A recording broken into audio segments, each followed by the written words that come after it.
Timing और इंतशार के लिए कमाल की चीज़ है, दोनों काम करता है, सख्ती और टाइमिंग दोनों बढ़ाता है। ओवर एज वालों के लिए ज़बरदस्त चीज़ है।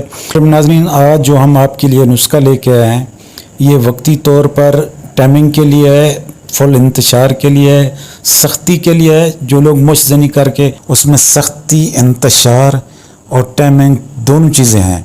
कुव्वतबा के लिए, नामर्दी के लिए, मुश्तनी जो लोग कर चुके हैं, अपने आप को ख़त्म कर चुके हैं, उनके लिए ज़बरदस्त चीज़ है। इससे अच्छा नुस्खा आपको नहीं मिलेगा।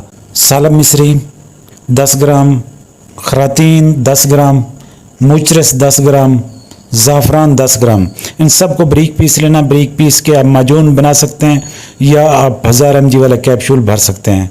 एक सुबह एक शाम खाया जा सकता है।